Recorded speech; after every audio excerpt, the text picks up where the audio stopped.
আল্লাহ নবী আঙ্গুর দেখে খুশি হলেন। একটা আঙ্গুর তিনি হাতে নিয়ে বিসমিল্লাহ বলে মুখে দিলেন। আর উদ্বার গোলাম মালি ডাক দিয়া বলে, মিন আইনা জিতা, আপনি কোত্থেকে আসছেন? আল্লাহ নবী বলেন, জিতু মিনাল মক্কা, আমি মক্কা থেকে আসছি। বলে, আপনি মক্কা থেকে আসছেন, আপনি কি বললেন? বলে, আমি বিসমিল্লাহ বলছি। বিসমিল্লাহ বললেন, এমন শব্দ তো আমি আজ পর্যন্ত কোন মানুষের মুখে শুনি নাই। সুবহানাল্লাহ বলেন। আল্লাহ নবী বলে, তুমি শুনবা কিভাবে? তুমি কিভাবে শুনবা? এই কথা তো তায়েফের কোন মানুষের মুখে শোনার কথা, কারণ তায়েফে তো সব কাফের, এখানে তো মুসলমান নাই।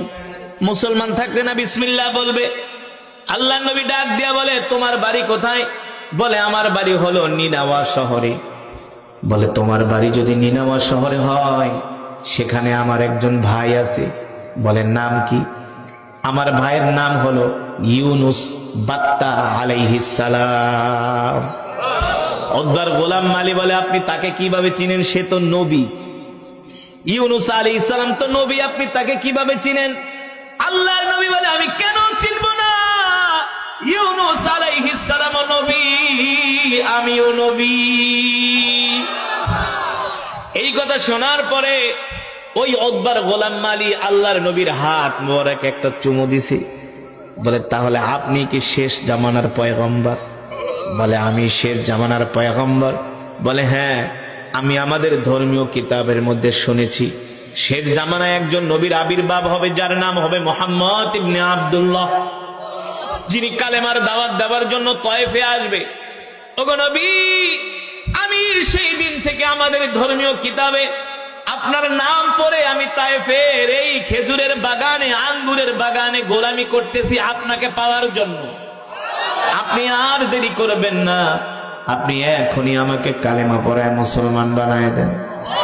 এবার উদ্বার গোলাম মালিকে আল্লাহ নবী কালেমা পড়ায় মুসলমান বানায় দিলেন। দূর থেকে উদ্বার তাকায় তাকায় দেখতেছে আল্লাহ নবীর সাথে তার গোলাম হাসি দিয়া কথা বলতেছে। এবার উদ্বার চিন্তা করে মনে মনে, এতদিন কালেমার দাওয়াত ছিল মক্কায়, এখন চলে আসছে তায়েফে। আমার গোলাম মালিক কালেমা পড়া মুসলমান হইছে, এই কথা যদি তায়েফের মানুষ, মক্কার মানুষ জানে, তাহলে সবাই আমাকে ধিক্কার দিবে যে তোমার গোলাম কিভাবে কালেমা পড়া মুসলমান হইল। মুহাম্মদের তুমি এত বড় দুশমন। উদ্বা তার গোলামকে ডাক দিছে, এদিকে আস, এই যুবকের সাথে তো কি কথা বলস? বলে, বললে আপনার সমস্যা কি? কারে বেটা, এই যুবক কি আমার চেয়ে তুই বেশি চিনস নাকি? সে তো আমাদের আত্মীয়, সে তো হলো হুয়া মাজনুন, একটা পাগল কন্যা, উযুবিল্লাহ। সে হলো হুয়া সাইন, সে হলো একটা জাদুকর। আল্লাহ রসুলকে যখন এই কথা বলতেছে, উদ্বার গোলাম মালি বলে, আপনি তো একটু আগে এই যুবকের প্রশংসা করলেন, ঠিক না? আপনি তো আঙ্গুর দিলেন, আপনি তো বললেন তার মতো এত ভালো মানুষ মক্কার জমিনে একজনও নাই। আপনি এখন তার বিরোধিতা কেন করতেছেন? এবার উদ্বার চুপ করে আছে।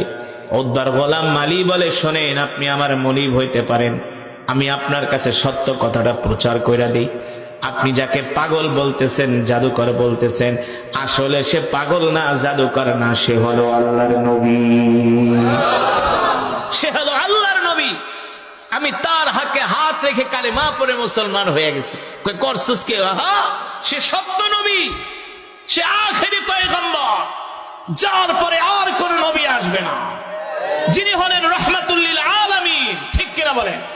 আল্লাহ তাআলা কোরআনুল কারীমের মধ্যে সে কথাই বলছেন, ওয়ামা আরসালনাকা ইল্লা রাহমাতাল লিল আলামিন। আল্লাহু আকবার। আল্লাহর নবী আবার তায়েফ থেকে মক্কায় আসলেন। তায়েফ থেকে মক্কায় এসে আল্লাহর নবী আবার কোরআনের দাওয়াত দেওয়া শুরু করলেন। মক্কার কাফেরেরা দিন দিন আল্লাহর নবীর উপরে অত্যাচারের মাত্রা বাড়ায় দিল। এমন অত্যাচার, এমন নির্যাতন, এমন জুলুম রে যুবক। আল্লাহর নবী নামাজে যায়, যখন সেজদায় যায়, আবু জেহেল উটের নাড়ি বরিয়ে এনে আল্লাহর নবীর শরীর মোবারকের উপরে চাপায় দেয়। আল্লাহর নবী রাস্তা দিয়ে হাঁটে, পথের মধ্যে কাটা বিছায় দেয়। আল্লাহর নবীকে পাগল বলে গালি দেয়, মিথ্যাবাদী বলে গালি দেয়। এত অত্যাচার, এত নির্যাতন, এত জুলুম আল্লাহ নবীর উপরে তারা বাড়ায় দিল। আল্লাহ তাআলা ডাক দিয়ে বলল, হাবিব, আপনি আর মক্কায় থাকবেন না, আপনি এবার মক্কা থেকে হিজরত করে মদিনায় যাবেন। রেডি থাকবেন। আল্লাহ নবী সাইয়েদনা আবু বকরকে বললেন, আবু বকর রেডি থাকবেন, আমরা যে কোনো সময় মক্কা থেকে হিজরত করে মদিনায় চলে যাব। সাইয়েদনা আবু বকর রেডি রইলেন। আল্লাহ নবী যায় তাকে গভীর রজনীতে ডাক দিলেন। এবার মক্কা থেকে হিজরত করে মদিনার দিকে রওনা শুরু করলেন। সাথে ছিলেন সাইয়েদনা আবু বকর রাদিয়াল্লাহু তাআলা আনহু। তিনি বলেন, আমরা সফর করতে করতে অনেক দিন হয়ে গেছে, আল্লাহ নবী ক্লান্ত হয়ে গেছেন। এক পর্যায়ে আমি দেখি আল্লাহর নবীর হাত মোবারক ধরে আমি হাঁটতেছি, রাস্তার মধ্যে যত পাথরগুলো সব আল্লাহর নবীকে দেখে সালাম দিতেছি। পাথরগুলো আল্লাহর নবীকে সালাম দেয়, গাছগুলো আল্লাহর নবীকে সালাম দেয়। আল্লাহ নবী ডাক দিয়া বলে, এ পাথর সালাম দাও, কারণ কি? বলে, কেন সালাম দিব না? আপনি কি মনে করছেন আপনাকে আমরা চিনি নাই? আপনি শুধু মানুষের নবী না, আপনি আমাদেরও নবী। জোরে বলেন সুবহানাল্লাহ। গাছগুলো আল্লাহর নবীকে সালাম দেয়। সাতিশ শাজারু নাতাকাল হাজারু শাক্কাল কমারু বিইশারাতিহি।